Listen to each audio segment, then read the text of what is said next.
Hello student मेरा नाम है बबलू जांगेड़ और आज जो मैं वीडियो बनाने वाला हूँ वो है एलसीआर सर्किट पे बेस्ड। पिछली क्लासेज में हमने एसी के 4 पार्ट जो है समझ लिए थे, जिसमें हमने आर एल और सी के केस की बात कर ली थी। लेकिन आज जो है बहुत ही इम्पोर्टेंट टॉपिक लेने वाले हैं एलसीआर सर्किट, और ये कन्फर्म है कि ये जो सर्किट आप पढ़ोगे इसके साथ आप 2 सर्किट और फ्री जो है अच्छे से समझ पाओगे। जो सर्किट मैं बताऊँगा एलआर सर्किट है और दूसरा सर्किट हम लेंगे आरसी सर्किट। दोनों ही काफ़ी इंपॉर्टेंट सर्किट है और उन पे बेस्ड जितनी भी प्रॉब्लम्स आएंगी उनके लिए एक फ्लो चार्ट बनाएंगे, उन फ्लो चार्ट को आप समझेंगे। तो स्टार्ट करने से पहले मैं आपको फिर एक बार बता देना चाहता हूँ, वीडियो को लाइक शेयर और सब्सक्राइब करें जितना हो सके।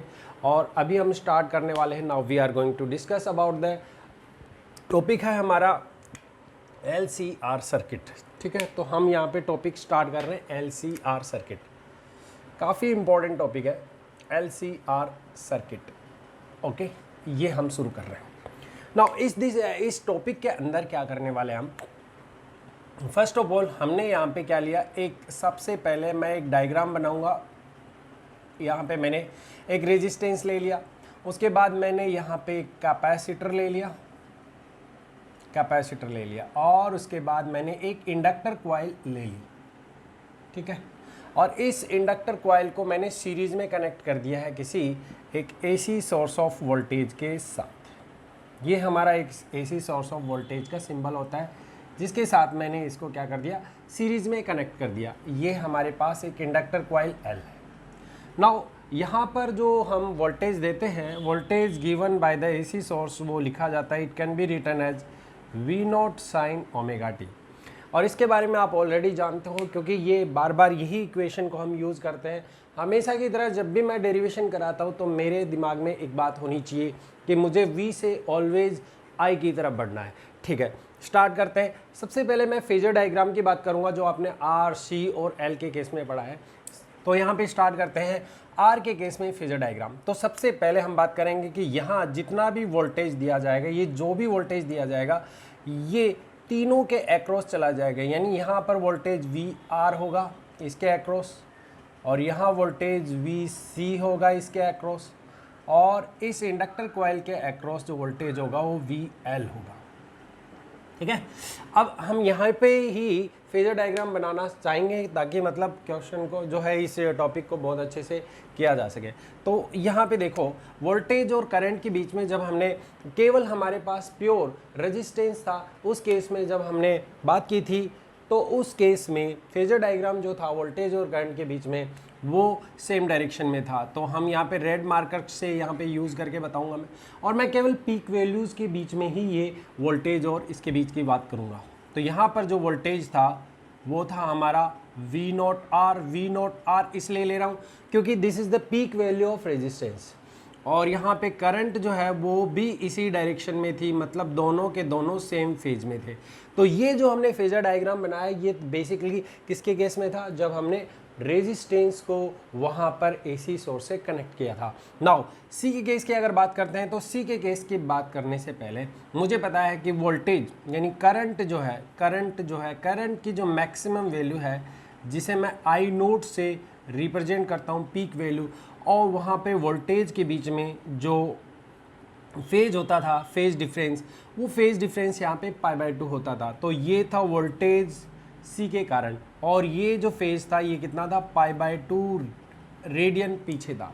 यानी कहने का मतलब है करंट जो है वो वोल्टेज से आगे थी, और वो भी कितने आगे से थी, π/2 फेज से आगे थी। या फिर बोल सकते हैं कि वोल्टेज जो है वो करंट से π/2 फेज पीछे था। ये हम ऑलरेडी डिस्कस कर चुके हैं प्रीवियस क्लासेस के अंदर, जो भी हमने वीडियो बनाए हैं, आप जाके वहाँ पे वीडियो पे देख लें। फेजर डायग्राम की सारी चीज़ें हमने बहुत अच्छे से एक्सप्लेन की है, उनको देखकर ही ये हम डेरिवेशन करने वाले हैं। नाउ अब हम बात करेंगे कि भी एल के केस का क्या सीन था। एल के केस का सीन था कि जो करंट थी, हमारी करंट की जो पीक वैल्यू थी, the peak value of current I not, और वोल्टेज के बीच में यहाँ पे जो वोल्टेज था वो वोल्टेज था वी नोट एल। केवल मैं मैक्सिमम वैल्यू लूँगा, पीक वैल्यू लूँगा। उनके बीच में जो फेज था वो कितने से आगे था, π/2 फेज से लीड कर रहा था। किससे लीड कर रहा था, करंट से लीड कर रहा था, वोल्टेज जो है एल की वजह से जितना भी था। अब इन्हीं चीज़ों को मैं एक पैटर्न वाइज पैटर्न मैं इनको लिखने वाला हूँ स्टेप बाय स्टेप, किस तरीके से डेरिवेशन को करना है। नाउ यहाँ पे हम पहली बात करेंगे, यहाँ पे फर्स्ट पॉइंट मैं बनाने वाला हूँ voltage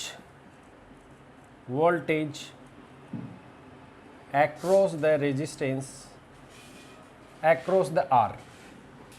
voltage across the R कितना था हमारे पास, VR, मैं इसको VR लिखूंगा is equal to I into R लिखूंगा। और फेजर डायग्राम जब भी बनाते हैं तो हम उसको वेक्टोरियली रिप्रेजेंट करते हैं, यह आपको बात पता होगी। तो यहाँ से मैंने इसको वेक्टोरियली रिप्रेजेंट कर दिया। इन दिस सिचुएशन, इस सिचुएशन में हम बोल सकते हैं कि यहाँ पर the maximum or the peak value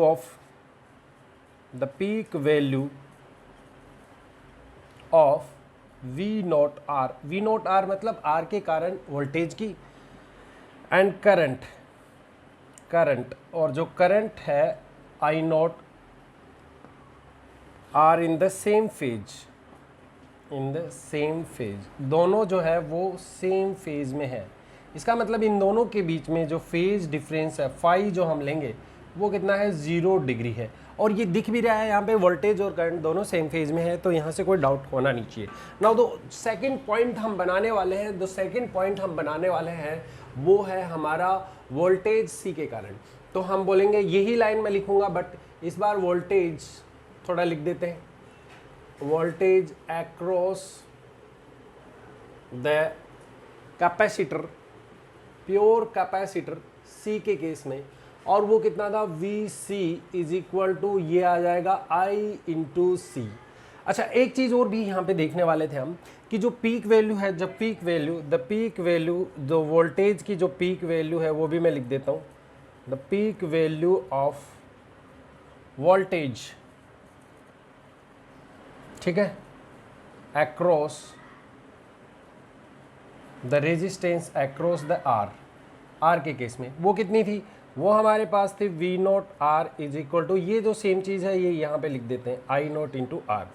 तो काफ़ी इंपॉर्टेंट है ये, बहुत सारे बच्चों की रिक्वेस्ट पे मैंने ये वीडियो बनाया। अभी देखो तो VC जो होगा यहाँ पर इन दिस सिचुएशन, इस सिचुएशन में हम देखें तो यहाँ पे देख सकते हो आप कि करंट जो है वो π/2 फेज से आगे है, किससे आगे है, वोल्टेज से।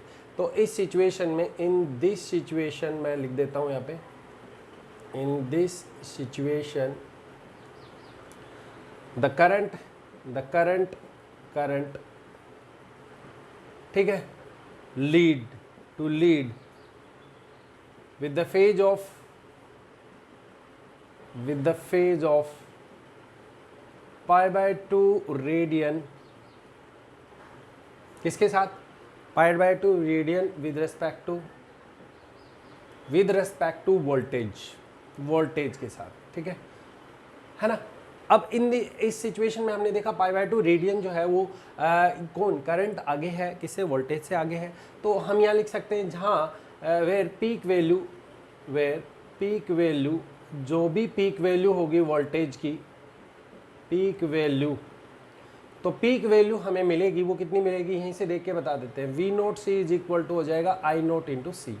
तो सॉरी, I नॉट इंटू ये आ जाएगा XC, ठीक है। यहाँ पे XC जो है वो रेजिस्टेंस का वर्क करता है, तो यहाँ पे I नॉट इंटू XC हो जाएगा। That is very important part जो हम यूज़ करने वाले हैं। नाउ फर्दर जो पार्ट है वो एक और जो पॉइंट हम बना रहे हैं वो किसके केस में बना रहे हैं, ये L के केस में। तो हम यहाँ पे बात करेंगे सेम चीज़, हम बोलेंगे वोल्टेज अक्रॉस द, मैं यहाँ पे लिख रहा हूँ तो वो इंडक्टर क्वाइल, तो इंडक्टर क्वाइल जो हम ले रहे हैं वो है L। तो इस केस में L के केस में यहाँ पर वोल्टेज था VL इज इक्वल टू हो जाएगा I इंटू XL। और इस सिचुएशन में हम बोल सकते हैं, इन दिस सिचुएशन द वोल्टेज, तो यहाँ पर हम बोलेंगे वोल्टेज, जो वोल्टेज होगा वो लीड करेगा, टू लीड किससे लीड करेगा, कितने से, ठीक है, with the phase of same लाइनें मैं लिख रहा हूँ, with the phase of π/2 radian with respect to the current, ठीक है, करंट के साथ में, ठीक है। अच्छा, यहाँ से हम अगर पीक वैल्यू देखें तो वो क्या है हमारे पास, तो ये आ जाएगी पीक वैल्यू, यहाँ पे आ जाएगी हमारे पास V naught C is equal to I naught into X, sorry C नहीं है एल ले रहे हैं, so I naught into X L लेंगे, ठीक है। ये हमारे पास वोल्टेज आ गया। तो यहाँ पे वोल्टेज हमने लिया है कि आर के केस में वोल्टेज लिया है हमने, एल के केस में वोल्टेज लिया है, और हमने सी के केस में वोल्टेज की पीक वैल्यू यहाँ पे फाइंड आउट कर ली है। नाउ अब आगे बढ़ते हैं। अब आगे बढ़ने से पहले मैं एक लाइन और लिखूँगा, आप इन्हें ज़रूर नोट राइट डाउन कर लें, तो ताकि मतलब आपको ये दिक्कत ना हो कि हमने क्या पढ़ा है। नाउ इस पॉइंट को मैं यहाँ पे मिटाने वाला हूँ और आगे बढ़ने वाला हूँ, ठीक है। अब आपको मैं बता दूँ कि यहाँ पे टोटल जो वोल्टेज होगा वो अगर हम विक्टोरियली रिप्रेजेंट करें तो विक्टोरियली किस तरीके से रिप्रेजेंट कर सकते हैं टोटल वोल्टेज। तो वेक्टोरियली टोटल वोल्टेज जो होगा वो V R vector plus V L vector plus V C vector होगा। बट चौथा पॉइंट हम बनाने वाले हैं कि जब भी वेक्टर में इन चीज़ों को रिप्रेजेंट करते हैं तो इनके लिए एक रिजल्टेंट वेक्टर जरूर होता है। तो रिजल्टेंट वेक्टर को मैं यहाँ पे वी नोट वेक्टर लूँगा, तो मैं यहाँ पे द रिजल्टेंट, या फिर मैं बोल सकता हूँ the peak value of voltage, weak value of voltage in LCR circuit, अगर मैं उसको कितना ले लूँ, वी नोट ले लूँ, ठीक है। तो वी नोट अगर मैं यहाँ पे ले लूँ, तो वी नोट अगर मैंने लिया है तो एक बार मैं वी को ऐसे लिख सकता हूँ, V is equal to I into Z vector होगा, क्योंकि ये क्या है, जहाँ पर आई क्या है, यहाँ पर करंट है, और वी क्या है, यहाँ पे रिजल्टेंट वोल्टेज है, और जेड क्या है, यहाँ पे इम्पीडेंस होगा। तो हम यहाँ पे लिख देते हैं where Z be the impedance, जो इफेक्टिव रेजिस्टेंस होगा, तीनों का इफेक्टिव रेजिस्टेंस होगा, impedance of the LCR circuit. तो ये जेड जो है यहाँ पे इम्पीडेंस होगा। अब हम इसकी पीक वैल्यू, वेयर हम बोल सकते हैं कि पीक वैल्यू जो वोल्टेज की लिखी जाएगी, peak value of voltage in LCR circuit, वो होगी हमारे पास V naught is equal to क्या लिखा जाएगा, आई नोट इंटू जेड। ये मैग्नीट्यूड की बात की जा रही है, ये वेक्टोरियल फॉर्म में।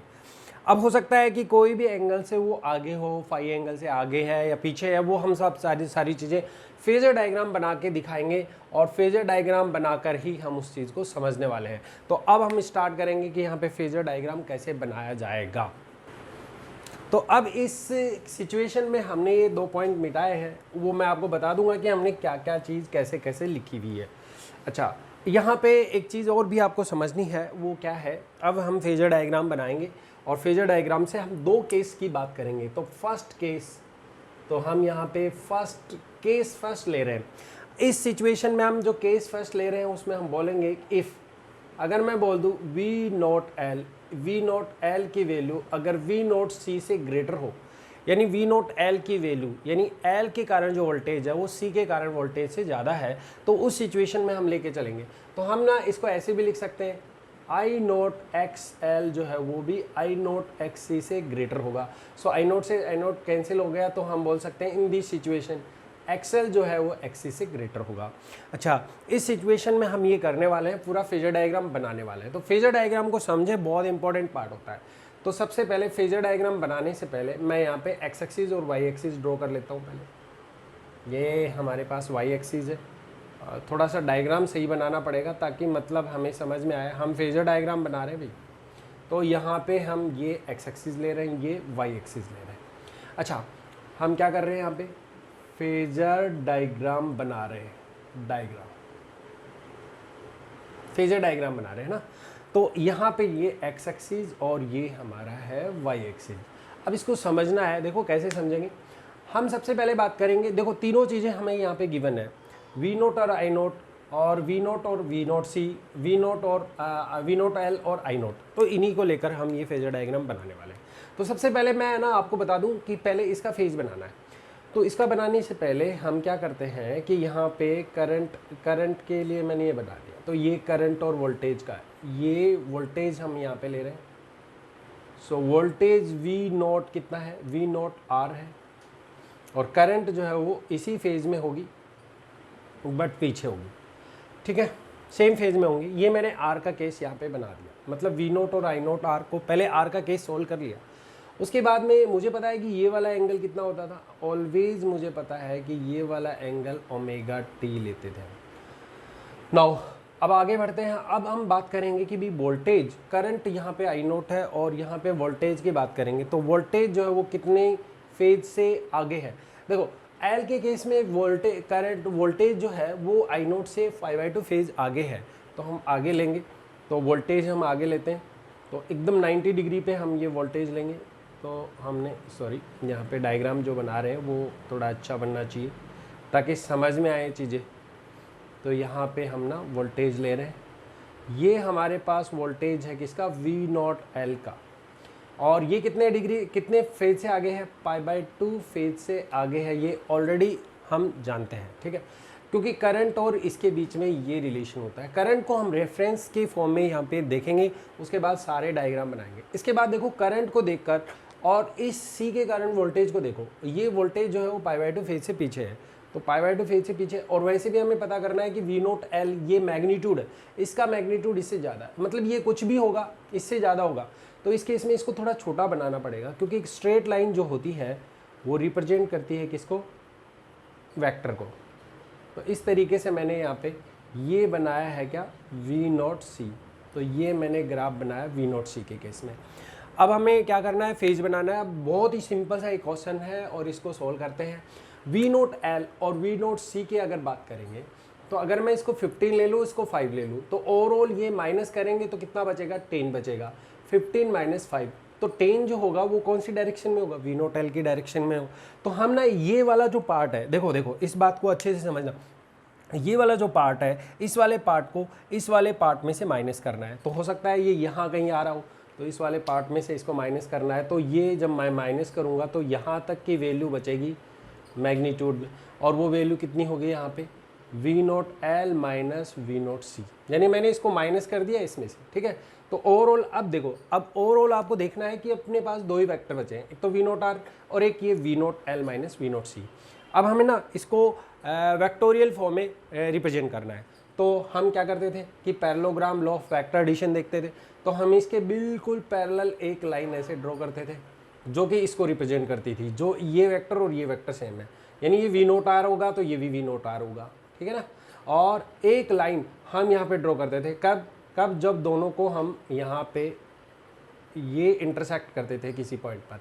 तो ये जब दोनों इंटरसेक्ट करते थे तो यहाँ से एक डायगोनल यहाँ पे निकलता था, यहाँ पे एक डायगोनल जो है होता था, ठीक है, दो एडजेसेंट साइड से। तो उस डायगोनल को हम बोलते थे यहाँ पे रिजल्टेंट वेक्टर, और रिजल्टेंट वेक्टर को हम यहाँ पे क्या लेके चल रहे हैं, पीक वैल्यू में V0 ले रहे हैं, ठीक है। वो इनका दोनों का इफेक्टिव रेजिस्टेंस आएगा। तो हम देख लेते हैं कि यहाँ पे क्या क्या, ये वाला जो एंगल है, सपोज दैट कि ये वाला एंगल मैंने मान लिया यहाँ से यहाँ तक एंगल है फाई। अब बस ये खत्म होने वाला है, कोई दिक्कत नहीं, ये फाई है तो ये भी कितना एंगल है, फाई है, ठीक है। अब इसको सोल्व करते हैं, थोड़ी बहुत मैथ्स लगाते हैं। मैथ्स क्या है, ये हमने O ले लिया पॉइंट, ये A ले लिया और ये पॉइंट हमने B ले लिया। तो यहाँ से अब हम मैथ्स लगाएंगे, बस कुछ नहीं करना, हमें पाइथागोरस थ्योरम यूज़ करनी है। तो जो ट्राइंगल हम वो यूज़ कर रहे हैं, यहाँ पे ट्राइंगल हम यूज़ कर रहे हैं OAB, और इसमें पाइथागोरस थ्योरम यूज़ कर लेंगे। ये परपेंडिकुलर जो कितने के बराबर है, V0L - V0C के बराबर है, और ये बेस। तो हम डायरेक्ट लिख देंगे यहाँ पे कितने के इक्वल आएगा। बस अब ख़त्म होने वाला है, बस कुछ ही चंद सेकेंडों में अब इसको फिनिश कर देंगे हम। मैं इसको मिटा रहा हूँ ताकि आपको ये समझ में आ जाए। नाउ अब देखते हैं कि इसे हम कैसे सोल्व करेंगे। हमने बात की थी कि V0 की वैल्यू जो थी, V0 की वैल्यू यहाँ पे कितनी थी, I0 × Z थी। तो यहाँ से देखो ट्राइंगल से हम प्रॉपर्टी लगा देंगे कि भाई हाइपो कितना है, यहाँ से यहाँ तक का ये मैग्नीट्यूड V0 है, तो हाइपो हो गया V0 का स्क्वायर इज इक्वल टू, ये हो गया परपेंडिकुलर, कितना है भाई परपेंडिकुलर, बेस कितना है, पहले बेस ले लेते हैं V0R, तो यहाँ पे भी V0R का स्क्वायर हो गया, प्लस ये कितना हो गया V0L - V0C का स्क्वायर हो गया, क्योंकि ये हमारे पास परपेंडिकुलर है। ओके, तो हमें पता है कि हम पहले से जानते हैं, हमने जो पॉइंट्स बताए थे उनके अकॉर्डिंग हम इसको देखते हैं। V0² is equal to, V0² को हम क्या लिख सकते हैं, I naught square into Z square is equal to V naught R को हमने लिखा था आई नोट इंटू आर का होल स्क्वायर, बस कुछ नहीं करना है, थोड़ी बहुत कैलकुलेशन है। वी नोट एल कितना है, आई naught X L minus I naught X C का स्क्वायर। तो यहाँ से हम ना आई नोट स्क्वायर कॉमन लेंगे, जब हम कॉमन लेंगे तो ये आ जाएगा जेड स्क्वायर और ये आ जाएगा it will be R square plus X L minus X C का whole square. And finally Z की value we will get the value of effective resistance in case of LCR circuit will be R square X L minus X C का whole square. तो ये Z की value आ चुकी है, यहाँ पे Z की वैल्यू आ चुकी है, ये यहाँ पे जेड की वैल्यू है R square plus X L minus X C का होल स्क्वायर। अब हम यहाँ पे देखो इसी ट्रायंगल के अंदर टेन फाई निकालते हैं, तो टेन फाई जो होता है वो फेज होता है, तो हम फेज देखते हैं कितने फेज से आगे है या पीछे है वो भी देखेंगे हम, तो फेज हम निकालेंगे। तो फेज निकालने के लिए हमें टेन फाई यूज़ करना होगा। So tan phi is equal to क्या आएगा, यहाँ से देखो टेन फाई बहुत सिंपल है, परपेंडिकुलर अपॉन क्या आ जाएगा बेस। परपेंडिकुलर कितना है अभी, V naught L minus V naught C divided by V naught R. तो यहाँ पे आ जाएगा, इसको सोल्व कर लेते हैं, तो ये आ जाएगा I naught X L minus I naught X C divided by I naught into R. So जब फाइनली जब मैं इसको सोल्व करता हूँ तो टेन फाई की वैल्यू मेरे पास आ जाएगी X L minus X C divided by R. And that is very important part, ये तब है जब हम फेज निकालते हैं। अब आगे बढ़ते हैं हम, अब इसी को लेकर हम आगे बढ़ते हैं और दो टॉपिक जो मैं बताने वाला हूँ वो भी इसी के साथ कैरी हो जाएंगे, कुछ नहीं करना आपको, बस चेंजेस जो करने थे वो मैं बताऊँगा आपको। तो यहाँ से X L minus X C by R हो जाएगा। अब मैं ना करंट की इक्वेशन लिखूंगा, तो करंट की इक्वेशन मैं कैसे लिखता हूँ, तो देखो करंट की इक्वेशन कैसे लिखी जाएगी, आई इज इक्वल टू लिखा जाएगा, यहाँ पे ध्यान से सुने, करंट ये आई नोट है और ये वोल्टेज है, तो वोल्टेज से करंट क्या है, देखो आगे है पीछे है, देखो ये करंट है, ये करंट है ना, वोल्टेज ये है, ये मैक्सिमम वोल्टेज जो हमने रिजल्टेंट बनाया था, तो ये वोल्टेज तो आगे है, कितने से आगे है, 5 से आगे है, तो करंट इससे कितनी है, 5 से पीछे है, तो करंट की इक्वेशन लिखी जाएगी I is equal to I naught sine omega T minus 5। तो ध्यान रहे ये यहाँ पे करंट की इक्वेशन है and that is very very important equation, ठीक है। और अगर हमें क्वेश्चन में दूसरा केस आपके लिए छोड़ता हूँ, सेकंड केस आप खुद भी बना सकते हैं, बहुत ही इंपॉर्टेंट केस है, कब है, जब वी नोट सी जो है वो ग्रेटर होगा वी नोट एल से, तो उस सिचुएशन में एक्स सी की वैल्यू एक्स एल से ग्रेटर होगी और उस सिचुएशन में कभी भी ओमेगा टी माइनस 5 नहीं होगा, ओमेगा टी प्लस 5 होगा। क्यों होगा, क्योंकि ये वैल्यू ज़्यादा होगी और ये वैल्यू कम होगी, तो ओवरऑल वैल्यू इधर शिफ्ट हो जाएगी, है ना। तो यहाँ पर ये एक वेक्टर होगा, एक वेक्टर ये होगा और फाइनली जो है इसका रिजल्टेंट यहाँ कहीं मिलेगा, ठीक है। तो वो आपके लिए मैं छोड़ता हूँ ताकि आप उनको बहुत आसानी से सॉल्व कर सकें। तो हमने इसी केस के अंदर लिया है। अब हम इसी के बाद इसी के अंदर दो बातें करेंगे और वो इसी के साथ वीडियो भी ख़त्म कर देंगे। हम अगर बात करें आर एल सर्किट की, तो आर एल सर्किट के केस में आपको 3 पॉइंट लिखने हैं, जैसे कि हमने बात की थी। आर के केस में हमने किया था कि वोल्टेज और करंट सेम फेज में होंगी, है कि नहीं, वो पॉइंट कहीं भी कोई दिक्कत नहीं होनी चाहिए, वो सेम ही होंगे, ठीक है। तो उनको मैं नहीं ले रहा हूँ क्योंकि वो बहुत ही सिंपल है। तो आर के केस में हम ये अगले लेक्चर में बना भी देंगे जल्दी जल्दी ताकि आपको समझ में भी आ जाए। अब इसी के अंदर ये तो था वोल्टेज के साथ फेजर डायग्राम, अगर इसी को हम वोल्टेज के साथ ना लेकर और इसे हम फेजर डायग्राम में ले, किसके साथ, यहाँ पे रेजिस्टेंस के साथ, अगर हम रेजिस्टेंस के साथ यहाँ पे कैरी करेंगे तो क्या फेजर डायग्राम हम बना सकते हैं, तो वो बहुत सिंपल है। रेजिस्टेंस के साथ लेंगे तो देखो क्या हुआ, ये हमारे पास इस तरीके से हमने यहाँ पे ये हो जाएगा एक्सएल की वैल्यू, एक्सएल की वैल्यू क्योंकि मुझे मालूम था एक्सएल की वैल्यू यहाँ पे मैंने ग्रेटर ली थी, ये थी एक्ससी की वैल्यू और ये हमने आर की वैल्यू ली थी, है ना।